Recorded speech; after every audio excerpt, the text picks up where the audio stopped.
Adrian Jason, known as Chicago's Ice King, operated on cold logic, no feelings, no forgiveness, and no explanations. That ruthlessness led him to unceremoniously fire Flora, the only nanny capable of drawing a smile from his traumatized daughter. He viewed her dismissal as simply removing a liability, unaware that he was severing the only lifeline in his home. He never expected that the resulting silence would be broken by 6 simple words from his daughter, words powerful enough to bring a killer to his knees and shatter an empire. This narrative goes beyond a wrongful termination. It exposes the devastating cost of the secrets we keep to protect those we love. The rain in Chicago didn't wash things clean. It just made the grime slicker. From the 34th floor of the Jason penthouse, the city looked like a circuit board shorting out, sparks of amber and red bleeding into the grey mist. Flora Bennett stood by the floor-to-ceiling glass in the nursery, her breath fogging the pain. Behind her, 6-year-old Bella was humming. It was a soft, jagged sound, like a radio struggling to find a frequency. But to Flora, it was a symphony. When Flora had arrived 6 months ago, Bella Jason hadn't made a sound, not a whimper, not a cry, not a word. She had been mute since the night her mother, Catherine, died in the back seat of a sedan that had been riddled with bullets meant for her father. "Look, Bella," Flora whispered, not turning around, knowing the girl was watching her reflection. "The lights are blurry tonight, like magic." Bella didn't answer, but the humming stopped. A small hand tugged at Flora's cardigan. Flora turned and knelt, leveling herself with the dark-haired girl who possessed her father's piercing blue eyes, but none of his coldness. Bella held up a drawing. It was crude, done in heavy black crayon. A tall stick figure in a suit, a smaller one in a dress, and a large black circle around them. "Is this Daddy and you?" Flora asked gently. Bella shook her head. She pointed to the girl, then to Flora. Then she pointed to the black circle and shivered. "Protection," Flora guessed. Bella nodded vigorously. Flora's heart ached. She brushed a stray curl from Bella's forehead. "I won't let the dark circle get you. I promise." The door to the nursery creaked open.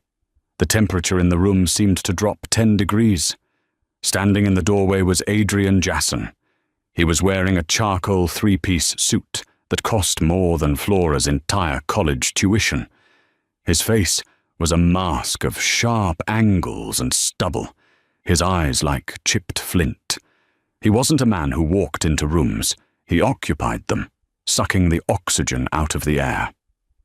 "Daddy."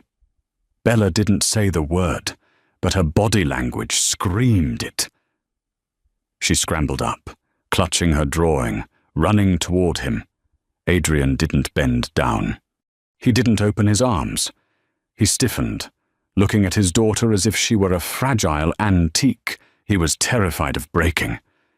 He placed a large hand on top of her head, a gesture that looked more like a benediction than a hug.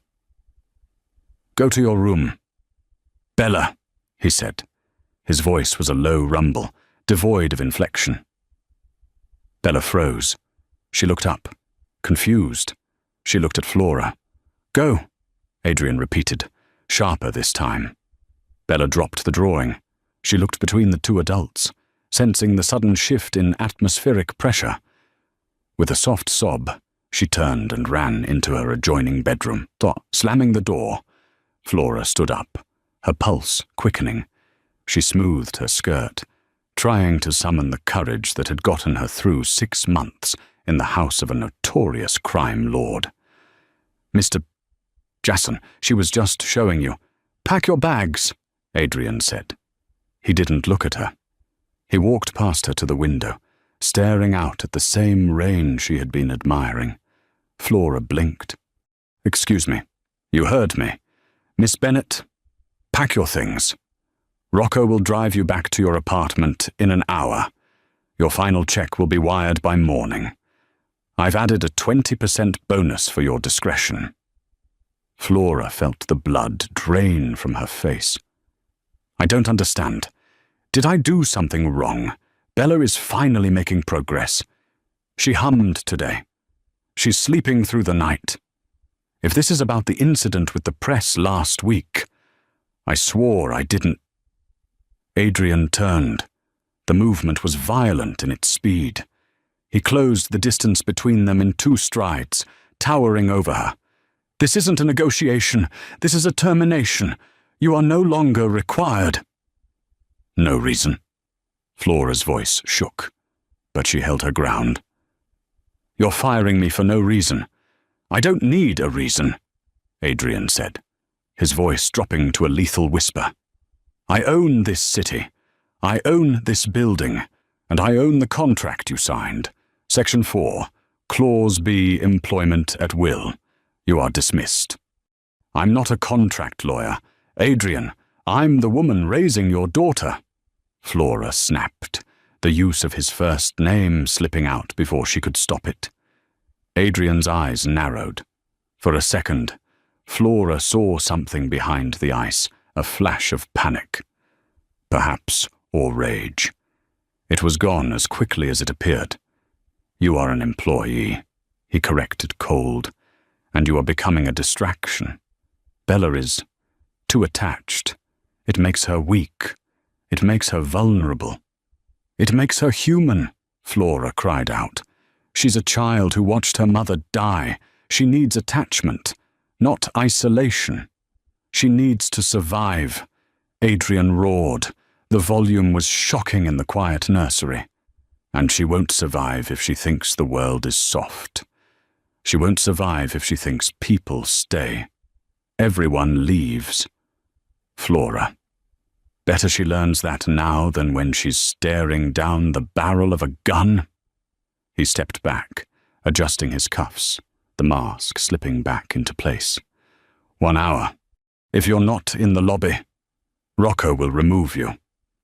He turned and walked out, leaving Flora standing over the dropped drawing, the black circle around the 2 of them, looking less like protection now, and more like a target.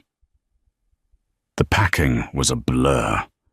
Flora threw clothes into her suitcase without folding them. Her hands were trembling so badly she dropped her toothbrush twice. She wasn't crying, she was too angry to cry.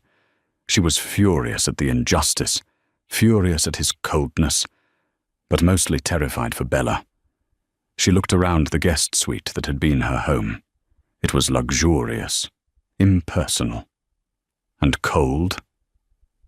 The only warmth in this penthouse had been the bond she built with that little girl. She zipped the bag shut. A knock sounded at the door. It wasn't Rocco. It was Adrian's consigliere, an older man named Silas. Silas had kind eyes and a weary demeanor, like a priest who had heard too many confessions he couldn't absolve. "Miss Bennet," Silas said softly. "The car is ready." "Does she know?" Flora asked, hoisting her bag. "Does Bella know I'm actually leaving?" Silas looked down at his polished shoes. "Mr. Jason has locked the bedroom door." He felt it was best to avoid a scene. "He locked her in," Flora gasped. "She's claustrophobic." "Silas, you know that." "It's for the best," Silas murmured, though he didn't sound convinced. "Come, please, don't make this harder." Flora walked through the marble hallway, the wheels of her suitcase clicking rhythmically like a countdown. As they passed the double doors of Bella's room, Flora stopped. She could hear it. It wasn't a scream. It was a thudding. Bella was throwing her small body against the door. Thud, thud, thud, and a high-pitched, muffled, keening sound that tore through Flora's heart like a serrated knife. "I have to go to her," Flora said, dropping the handle of her bag. Silas stepped in her path, his hand resting on her shoulder. It was a gentle touch, but firm as iron. "If you go in there, Flora, he won't just fire you. He will ensure you never work in this country again. Adrian he is on edge. There are things happening in the families. Shifts in power. He believes he is doing this to protect you both. By breaking her heart," Flora spat. "A broken heart is better than a stopped one," Silas said cryptically. "Please, go." Flora looked at the door one last time. "Tell her," Flora choked up. "Tell her I didn't want to go. Tell her the black circle can't touch her if she's brave." Silas nodded solemnly. "I will try." Flora walked to the elevator. The doors slid open, revealing Rocco, a mountain of a man who looked at her with pity. She stepped in. As the doors began to close, she saw Adrian standing at the far end of the hallway, in the shadows. He was watching her leave. He held a tumbler of whiskey in one hand, his knuckles white. He didn't wave. He didn't nod. He just watched until the metal doors severed the connection. Down in the lobby, the rain had turned into a deluge. Rocco held an umbrella for her as she climbed into the black SUV. "Where to, Miss Bennett?" "Just drive," she said. "Anywhere but here." As the car pulled away, Flora looked back up at the penthouse. The lights were on. She imagined Bella crying herself to sleep. She imagined Adrian drinking alone in the dark. What Flora didn't know, what she couldn't know, was that upstairs, the silence had returned. But the peace had not.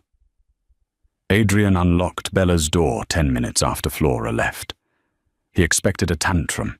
He expected objects to be thrown. He was ready for the anger. He could handle anger. Anger was a language he spoke fluently. He pushed the door open. "Bella." The room was dark. The nightlight, usually a comforting blue star, had been smashed against the wall. Bella was sitting in the center of the floor, surrounded by the debris of her room. She had ripped the sheets off the bed. She had torn the heads off her dolls. She was sitting cross-legged, staring at the wall. "Bella," Adrian said, stepping over a decapitated teddy bear. It had to be done. Flora had to go. She wasn't family. We only trust family. He knelt down, trying to catch her eye. "Talk to me, sweetie, or do something. Scream at me." Bella turned her head slowly. Her face was dry. No tears. Her eyes were eerily calm, possessing a terrifying maturity that belonged to a 40-year-old widow, not a 6-year-old child.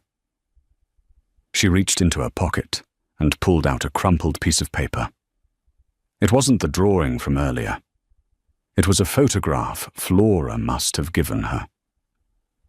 A photo of the three of them, Flora, Adrian, and Bella, taken by accident on Flora's phone when Bella had grabbed it weeks ago. In the photo, Adrian was looking at Flora, not the camera, and for the first time, seeing it printed out, Adrian saw the look on his own face. It wasn't cold. It was hungry. It was longing. Bella held the photo up to his face. She tapped Flora's face, then his. Then she opened her mouth. Her voice was raspy from disuse, cracking like dry leaves underfoot. "She wasn't the one who left." Adrian froze. His heart hammered against his ribs. "What?" Bella took a breath, her small chest heaving. She looked straight into her father's soul, dismantling his defenses with surgical precision. "Mommy left," Bella whispered, her voice gaining strength. "Flora stayed. You made Flora leave. You are the bad circle." "Daddy," The words hit Adrian like a physical blow. He stumbled back, bracing himself against the doorframe. "You are the bad circle."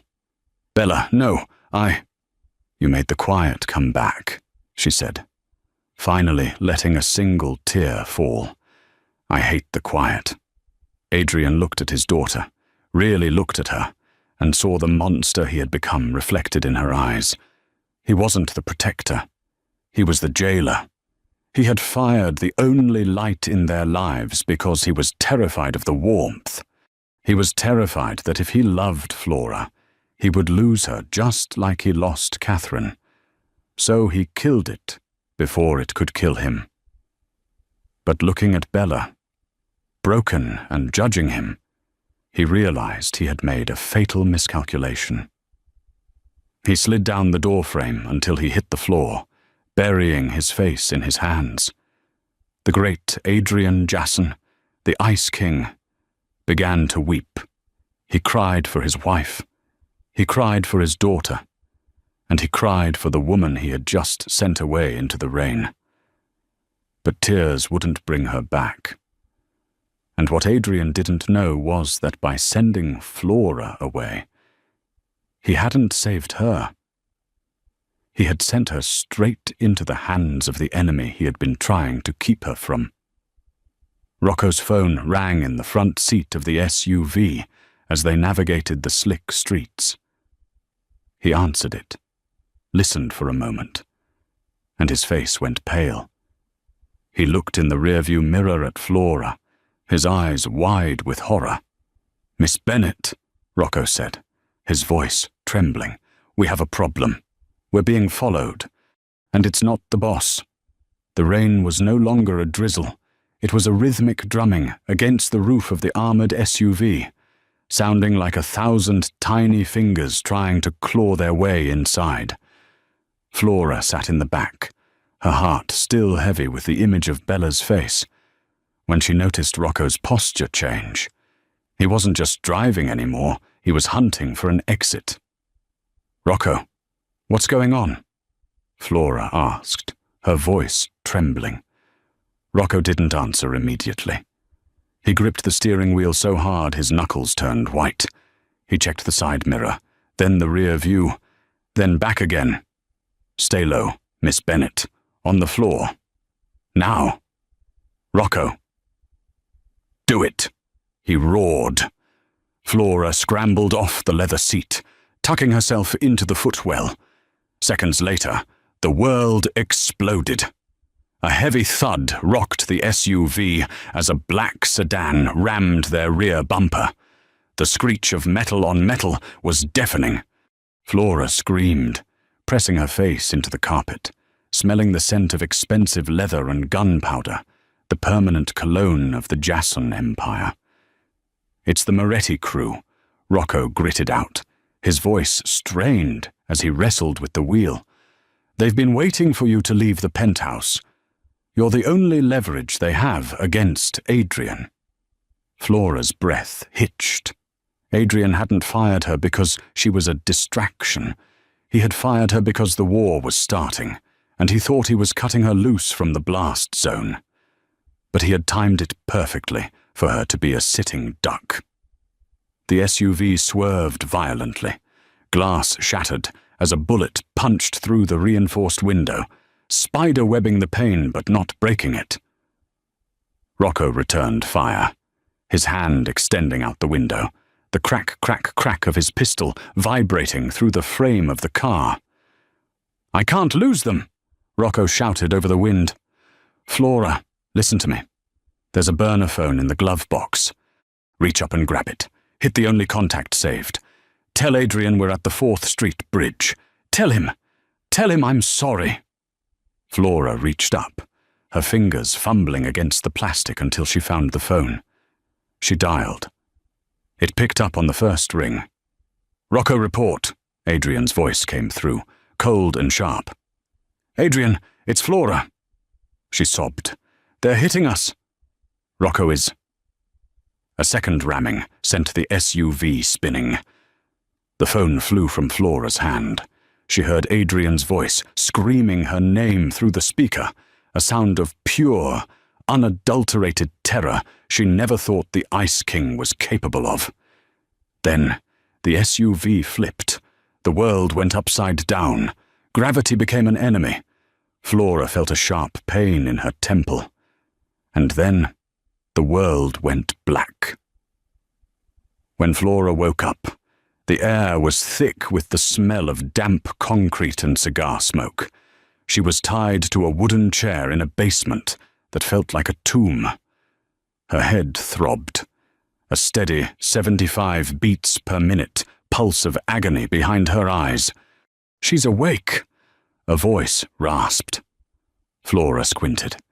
Standing before her was a man she recognized from the files Adrian kept in his study, Dominic Moretti. He was the antithesis of Adrian, loud, sloppy, and cruel. "Where is Bella, was the first thing Flora managed to choke out. Dominic laughed, a wet, guttural sound. "The kid is safe in her golden cage, for now. But your boss, he's been a very difficult man to reach. He doesn't care about his soldiers. He doesn't care about his money. But I saw the way he looked at you at the gala last month. He looked at you like a man looks at a life raft." "He fired me," Flora said, her voice cracking. "He doesn't want me. You're wasting your time." "Is that right?" Dominic leaned in, his breath smelling of cheap wine. "Then why is he currently burning down half of my warehouses looking for you? Why has he put a $5 million bounty on my head in the last hour?" Flora froze. Adrian was coming. Not for a contract. Not for a debt. But for her. "He won't give you what you want," Flora whispered. "He will give me everything," Dominic sneered, pulling out a knife. "Because if he doesn't, I'm going to send him your fingers, one by one, until he remembers how to sign a treaty." He raised the blade. Flora closed her eyes, praying for Bella, praying that the little girl wouldn't have to lose another person she loved. Suddenly, the heavy steel door at the top of the stairs didn't just open, it ceased to exist. An explosion rocked the building, sending dust and debris raining down. Shouts erupted from upstairs, followed by the systematic, rhythmic thud of suppressed gunfire. It wasn't a rescue mission. It was an execution. Adrian Jasson stepped through the smoke at the top of the stairs. He wasn't wearing his suit jacket anymore. His white shirt was rolled up at the sleeves, stained with blood that wasn't his. He held a tactical rifle with the ease of a man holding a pen. "Dominic," Adrian said. His voice was so quiet it was scarier than the explosion. "Step away from her. One more step and she dies. Jasson!" Dominic yelled, grabbing Flora by the hair and pressing the knife to her throat. Adrian didn't stop. He walked down the stairs, his eyes fixed on Flora. "You think you can use her against me? You think she's my weakness?" Dominic's hand shook. "I know she is." "You're wrong," Adrian said, stopping 10 feet away. He dropped his rifle.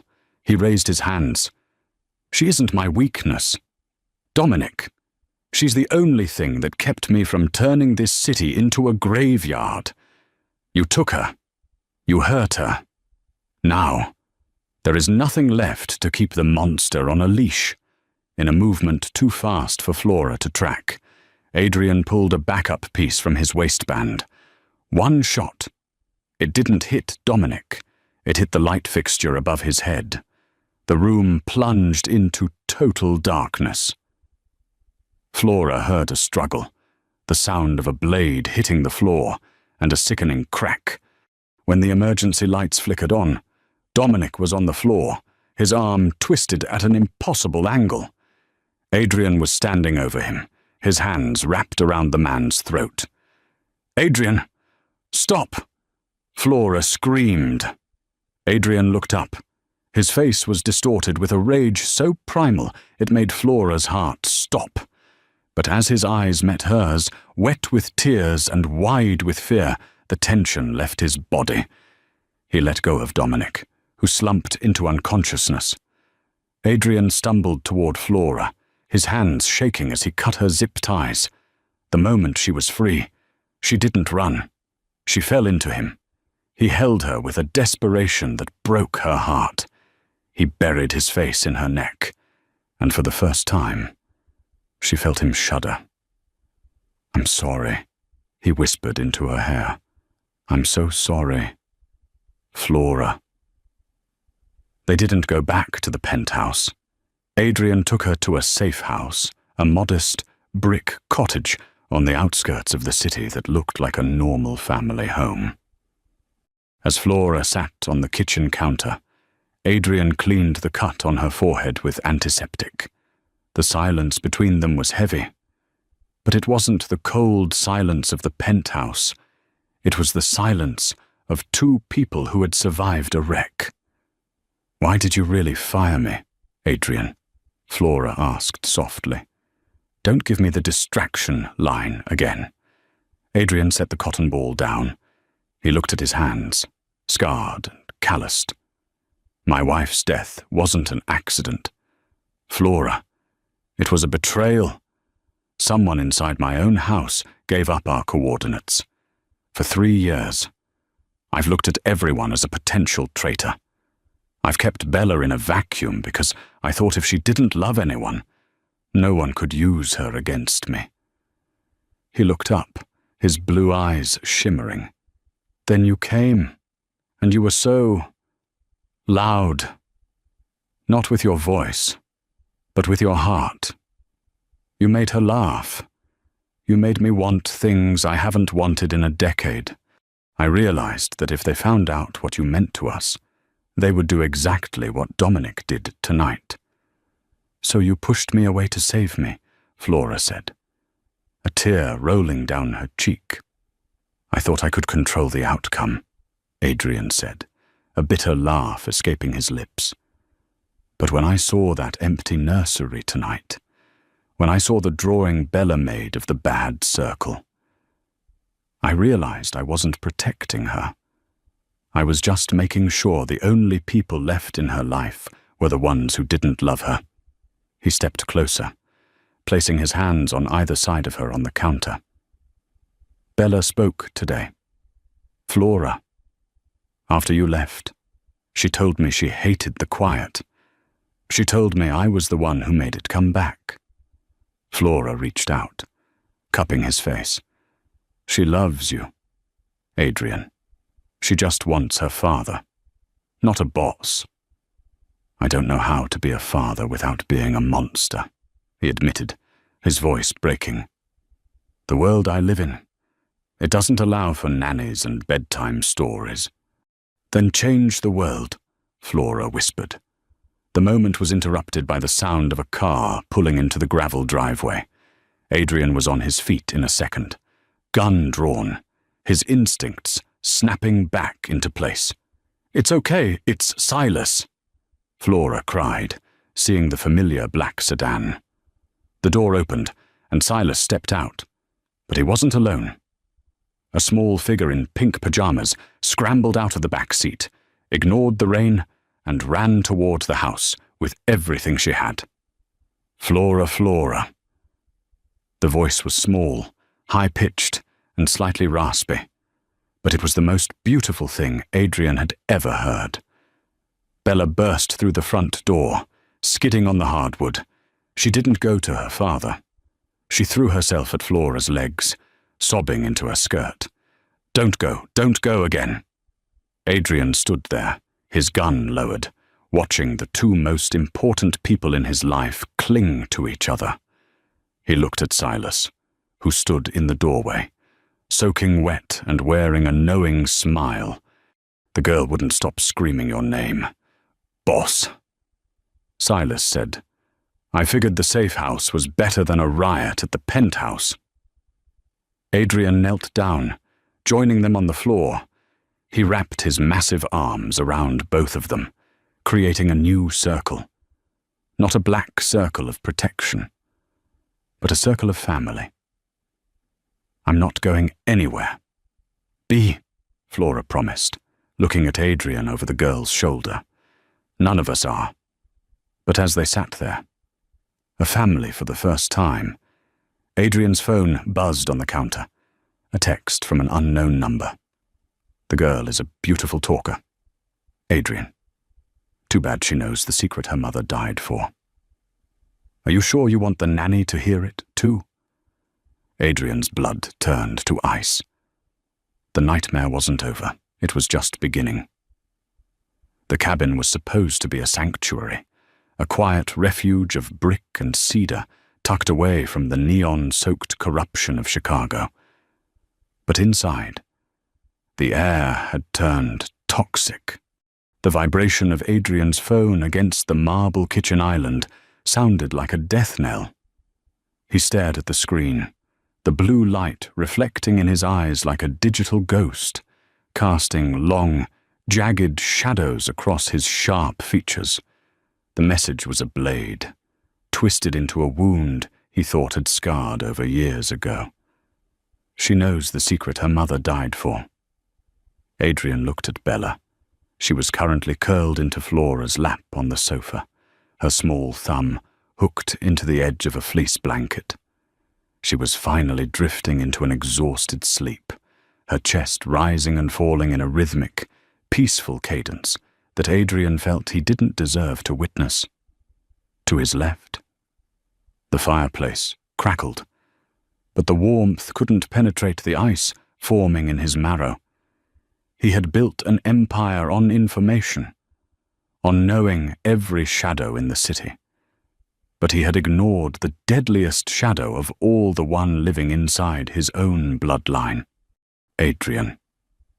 Flora's voice was a soft tether, pulling him back from the ledge of his own mind. She hadn't missed the way his posture had turned to stone. You went pale. Is it the Morettis? Did they follow us? Adrian didn't answer immediately. He stood up, his joints popping with a sound like distant gunfire. He walked to the window, staring into the dark woods of the Illinois countryside. The rain had stopped, leaving behind a thick, suffocating fog that swallowed the trees. "Silas," Adrian said, his voice dropping to a subsonic frequency that signaled a shift from father to predator. Silas, who had been cleaning a sidearm at the kitchen table, looked up instantly. He saw the look in Adrian's eyes, the look of a man who was preparing to burn the world down. "Take Flora and Bella to the basement," Adrian commanded. "There's a panic room behind the wine cellar. It's reinforced with 6 inches of lead-lined steel. Go! Now!" Flora stood up, her eyes wide with a mixture of fear and defiance. "Adrian, talk to me. We just got through one nightmare. Don't shut me out again. Don't be the bad circle twice in one night. Whatever is on that phone, we face it together." Adrian turned, and for a fleeting, agonizing second, the mask of the Ice King cracked.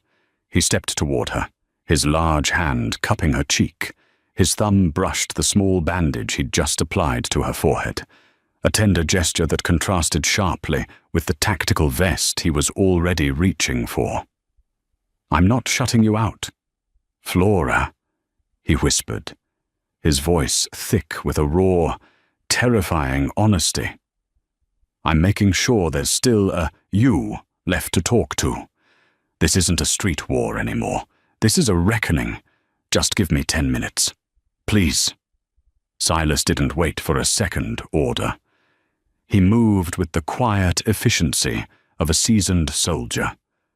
Leaning down to scoop the sleeping Bella into his arms, the girl let out a small, soft whimper, but didn't wake. Flora looked at Adrian one last time, a look of desperate, unspoken love before she followed Silas through the heavy basement door. The click of the lock sounded like a finality. Adrian was alone in the silence. He picked up the phone and dialed the number back. It was picked up on the first ring, the connection so clear he could hear the sound of a luxury car engine idling in the background. "You have a lot of nerve using my wife's name to threaten me," Adrian hissed, his fingers tightening around the device until the glass began to spiderweb. "I'm not threatening you, Adrian," the voice on the other end said. It was smooth, cultured, and devastatingly familiar. It was a voice that had shared Christmas dinners and board meetings with him for 30 years. It was Julian Vane, Adrian's own stepbrother, the man who managed the legitimate side of the Jason shipping empire, the man who handled the lawyers and the lobbyists while Adrian handled the streets. "Julian," Adrian breathed, the betrayal hitting him harder than any bullet ever could.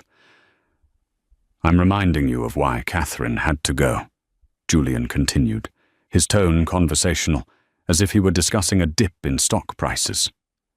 "She was a beautiful woman, Adrian, but she was nosy. She found the ledger.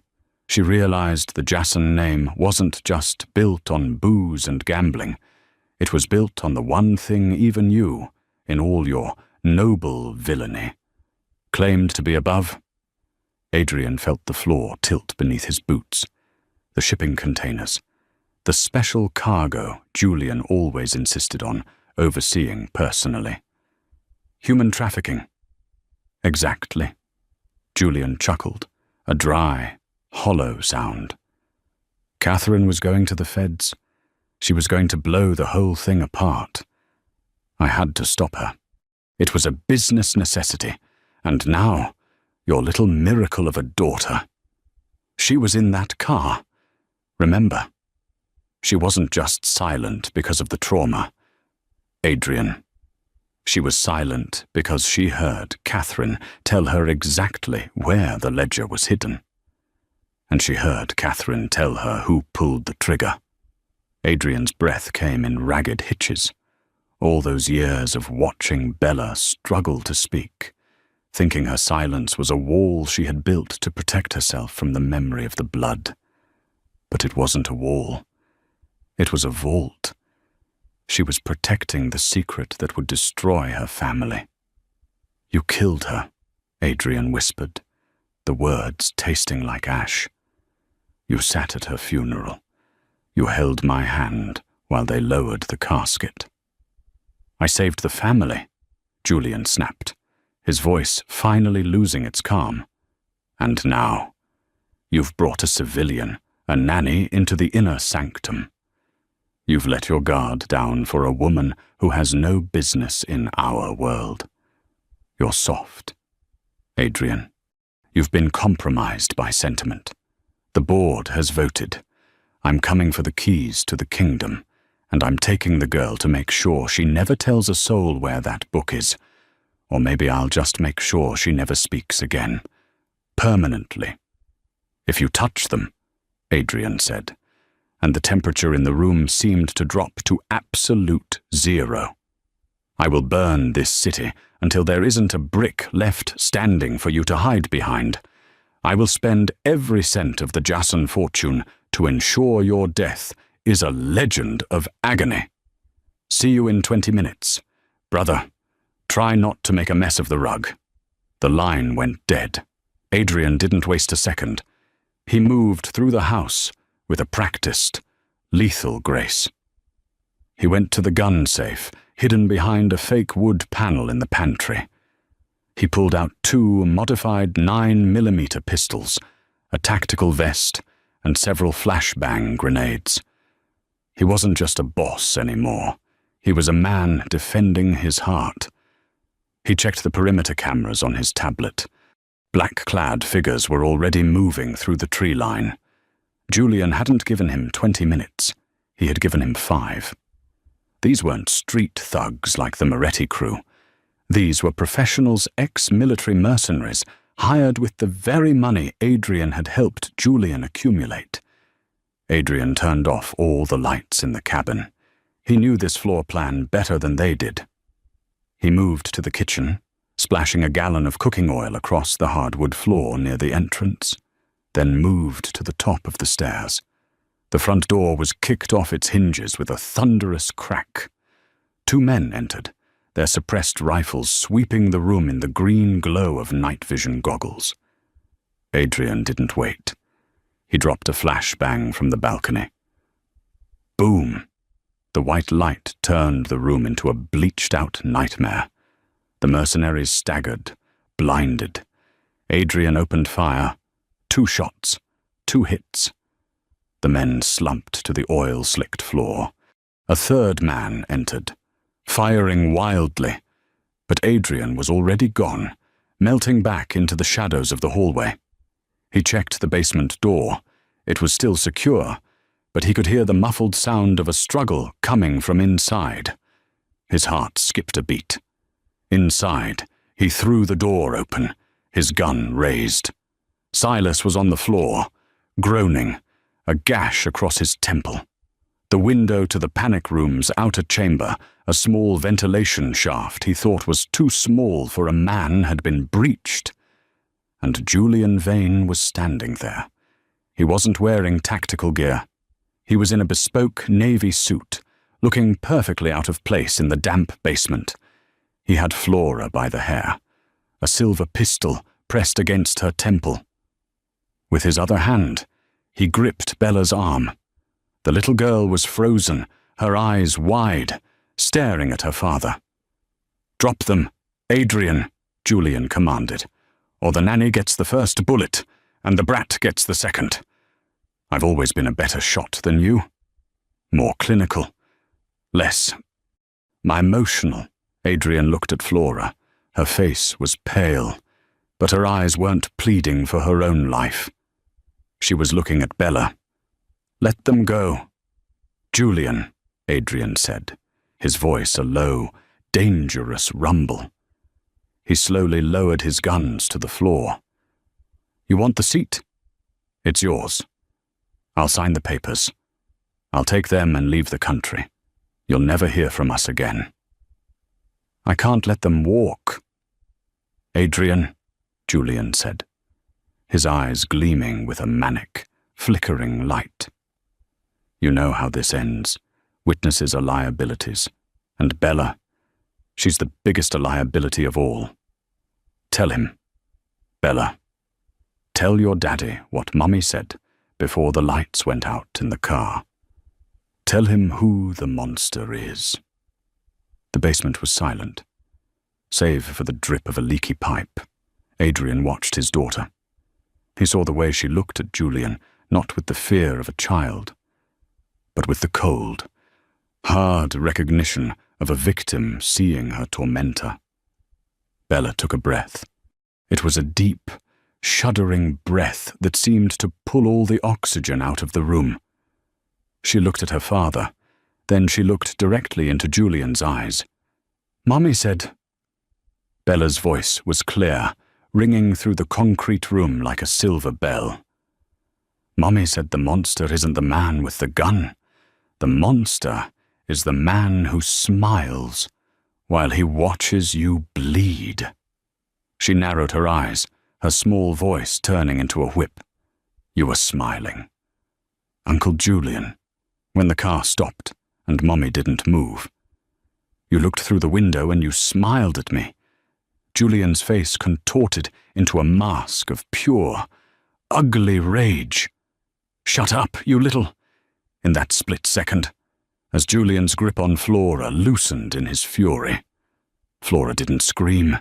She didn't freeze. She remembered the weight of the backup pistol she had snatched from the kitchen counter while Adrian was looking at the phone. She didn't miss. Crack. The shot grazed Julian's shoulder, sending his silver pistol skittering across the floor. Adrian didn't wait for a second chance.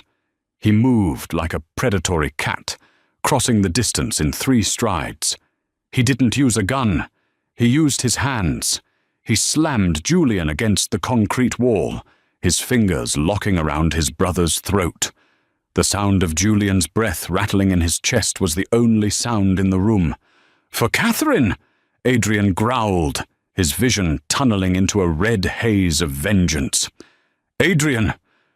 "No," Flora shouted, rushing forward and grabbing his arm. "Don't do it! Not like this! Not in front of her!" Adrian looked at Bella. She was watching him. She wasn't crying. She was waiting to see if her father was the man who saved her, or just another version of the man who had destroyed her mother. Adrian's knuckles were white.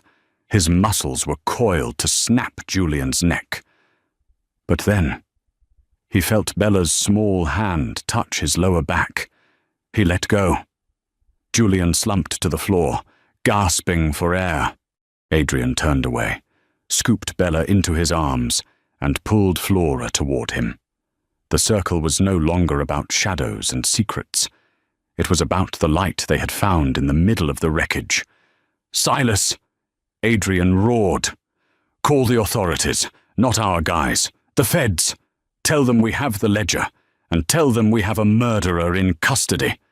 As the sirens began to wail in the distance, Adrian held his daughter tight, knowing that the silence was finally, truly over. The basement was heavy with the scent of ozone, damp concrete, and the metallic tang of blood. Julian Vane lay crumpled at the base of the stone wall, a broken shadow of the man who had tried to usurp a throne, built on bones. Adrian stood over him, his chest heaving, his hand still trembling from the sheer force of the restraint it had taken not to end his brother's life then and there. The silence that followed the gunshot was absolute, broken only by the ragged breathing of the 4 people left standing in the ruins of a dynasty. "It's over, Adrian," Flora whispered, stepping into the center of the room. She was shaking, her hair disheveled, and her eyes bright with the remnants of terror. But she held the small backup pistol with a grip that had become steady. She wasn't just the nanny anymore. She was the woman who had walked through the fire to bring his daughter back from the edge of the abyss. Adrian looked down at Bella, who was still clinging to his leg, her small fingers bunched into the fabric of his tactical trousers, for the first time in 3 long, silent years. The haunting, vacant look in her eyes had been replaced by something sharp, present, and fierce. She had found her voice in the darkest hour, and in doing so, she had shattered the glass cage that had held the Jason family in a frozen grip of grief. "Silas!" Adrian barked, his voice regaining the resonant, authoritative edge that had made him a legend in the Chicago underworld. He didn't look back as his consigliere managed to stand, wiping a streak of blood from his brow. The encrypted drive in the wall safe behind the library. It has the digital coordinates for the ledger Bella described. "Get it. Now. We aren't just taking Julian down tonight. We're burying the entire board of directors.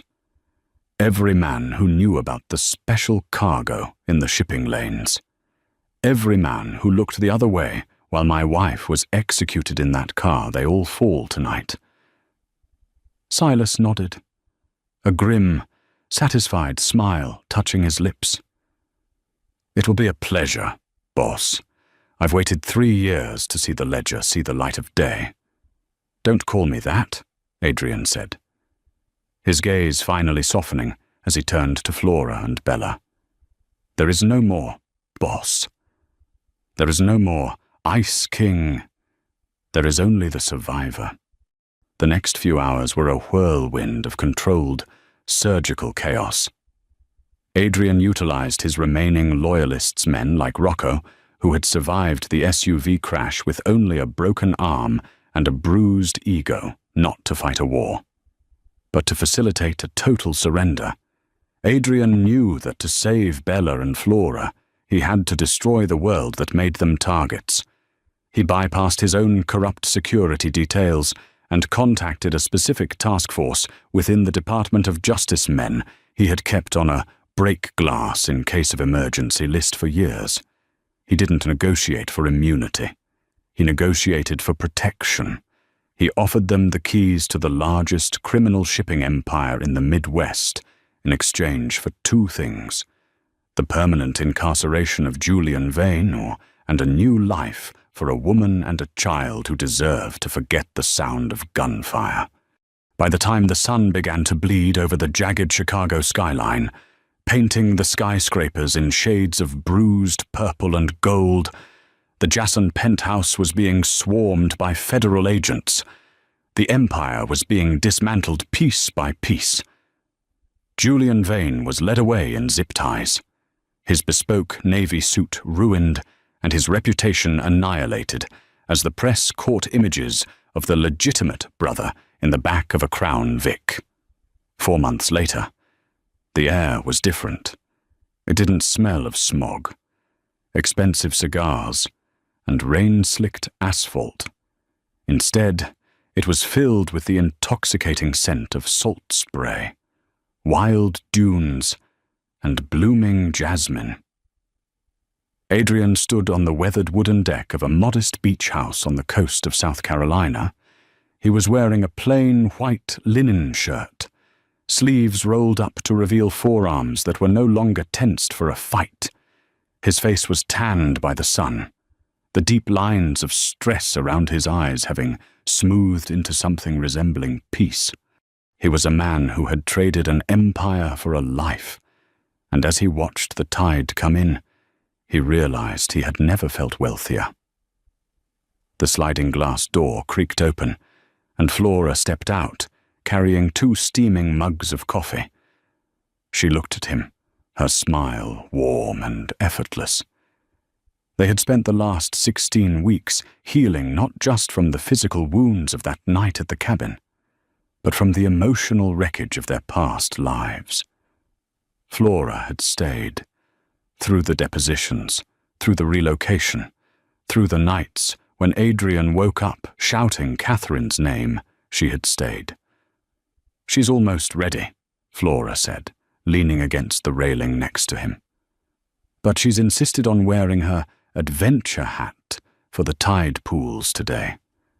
Apparently, the crabs won't respect her authority without it." Adrian laughed, a sound that still felt new, rhythmic and miraculous in his own ears. "I think the adventure hat is a permanent fixture now, along with the constant chatter. I haven't had a moment of silence in 3 days. Flora, you used to hate the silence," she reminded him softly, reaching out to take his hand, her fingers interlaced with his.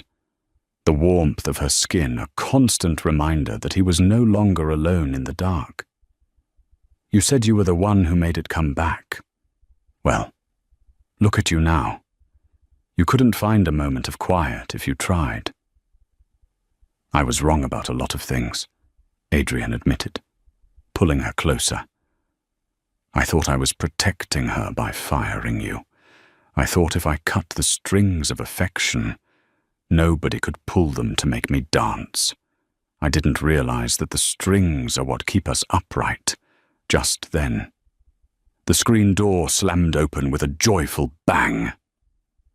Bella came sprinting out onto the deck, her laughter ringing out like a melody that carried over the sound of the crashing waves. She was wearing a wide-brimmed straw hat, adorned with a plastic sunflower, and clutching a bright yellow bucket. She didn't hesitate. She ran straight to Adrian and leapt. He caught her with the practiced ease of a father who finally knew his own strength, swinging her around until she squealed with delight. She wasn't the ghost in the nursery anymore. She was a 6-year-old girl with a voice that could move mountains. "Daddy, the tide is all the way out. Flora said we could find a starfish today." "A blue one," Bella exclaimed, her voice vibrant, clear, and full of the future. Adrian kissed her forehead, then looked at Flora, reaching out to pull her into the circle of his arm. The bad circle he had once created out of fear, the circle of isolation and armor, was nothing but a memory, a ghost of a man he no longer recognized. They had built something new in its place, a circle of protection that wasn't built on walls, ledgers, and guns, but on truth, sacrifice, and a love that had been forged in the coldest winter and survived to see the spring. "Then we shouldn't keep the starfish waiting," Adrian said, his voice thick with emotion. "Let's go." As they walked down the dunes toward the shimmering Atlantic, the sunlight glinting off the water, the king finally found his peace. He didn't need a throne room or a city at his feet. He had a woman who saw the man behind the monster, and a daughter who had taught him that the strongest thing a man can do is listen, as their footprints were washed away by the incoming tide. The past finally disappeared, leaving nothing but the open horizon and the beautiful, noisy life they had chosen together. Thank you so much for joining us for the final chapter of The Mafia Boss and the Nanny. This story started with a silent house and a cold heart, but it ended with the power of a child's voice and a love that refused to be fired. It's a reminder that no matter how deep the shadows of our past, the truth has a way of finding the light. If Adrian's journey from a cold-blooded boss to a devoted father touched your heart, please show us some love. Like this video to help us share this story with more people. Share it with your friends who love a romance with high stakes and a happy ending. Don't forget to subscribe and hit that notification bell so you never miss our next cinematic drama. We have so many more twists and turns coming your way, and your support is what keeps this channel alive. What was the most emotional moment for you? Did you cheer when Flora took that shot? Let us know in the comments below. Stay inspired, and we'll see you in the next story.